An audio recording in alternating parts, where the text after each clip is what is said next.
apa yang sudah terjadi ketika Bapak Ibu membeli saham-saham dengan ROE yang tinggi alias Return on Equity alias tuh laba perusahaan dibagi dengan modal perusahaan.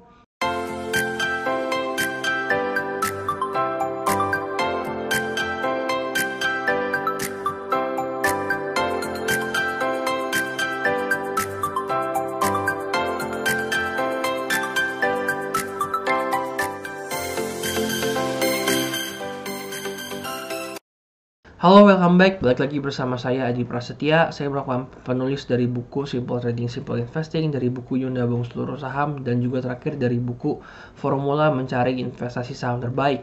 Dimana pada video ini merupakan part 2 dari video saya sebelumnya soal kok saya lagi kayak ngerasa ketricky gitu ya soal ngebeli saham-saham yang profit perusahaannya tapi kok di portofolio malah minus bukannya profit. Dimana sebelumnya kita udah bahas bahwa apa yang kejadian kalau kita ngebeli saham-saham dengan ROA yang tinggi, ya kan? Kalau bagi Bapak Ibu yang belum nonton, silahkan cek aja video saya sebelum ini di RF Channel. Nah, saat ini saya pengen bahas apa yang kejadian, apa yang akan terjadi ketika, atau apa yang sudah terjadi ketika Bapak Ibu membeli saham-saham dengan ROE yang tinggi alias Return on Equity alias tuh laba perusahaan dibagi dengan modal perusahaan. Secara logika seharusnya semakin besar laba perusahaan dibandingin sama modal yang dia pakai, harusnya menandakan perusahaan tersebut semakin bagus dong. Ya dong, misalnya modalnya 1000 gitu ya, 100 deh biar gampang, modalnya 100. Perusahaan A bisa ngasilin 20, berarti dia ROE-nya 20%. Perusahaan B dengan modal yang sama 100%, 100 bisa ngasilin misalnya laba 500 50 deh. Jadi kan kira-kira ROE-nya itu 50%, lebih bagus dong. Nah, tapi Bapak Ibu, kenyataannya nih, saya udah ngebuatin risetnya buat Bapak Ibu sekalian yang saya ambil dari tahun 2010 ke tahun 2020 akhir. Ini 11 tahun ya Bapak Ibu masa risetnya. Kalau Bapak Ibu beli saham-saham dengan ROE tertinggi, 10 ROE tertinggi di LQ45. Kenapa LQ45? Karena datanya gampang ambilnya. Itu yang kejadian adalah Bapak Ibu malah per tahunnya minus 1,19%. Dimana kalau Bapak Ibu beli indeksnya atau bercermin terhadap indeks IHSG, itu per tahunnya naik 8,004%.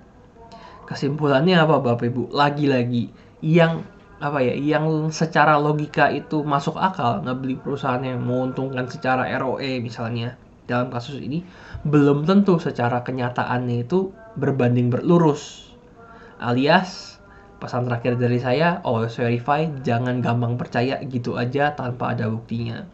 Kalau Bapak Ibu pakai sebuah strategi, saran dari saya tes dulu, seenggaknya performa ke belakang tuh kayak gimana. Takutnya kejadian hal-hal tricky seperti ini. Ya bukan salah, istilahnya ya bukan salah perusahaannya juga. Tugas perusahaannya kan untuk ngasilin laba, tapi tugas Bapak Ibu untuk nganalisa supaya portofolio Bapak Ibu masing-masing seenggaknya nggak konyol lah gitu kalau sampai rugi.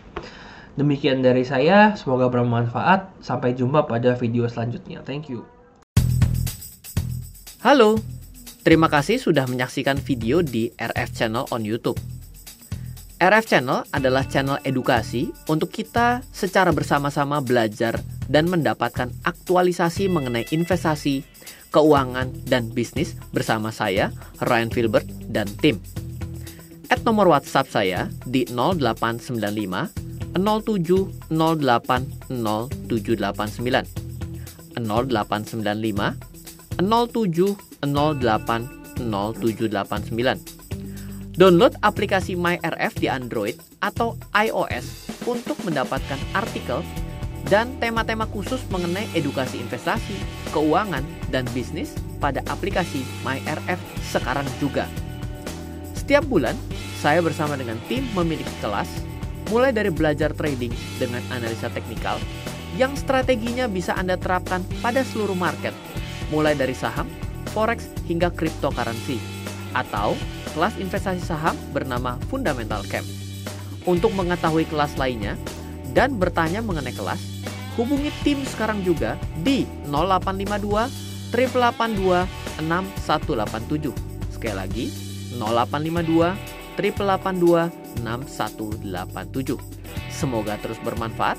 Dari saya Ryan Filbert, salam investasi untuk Indonesia.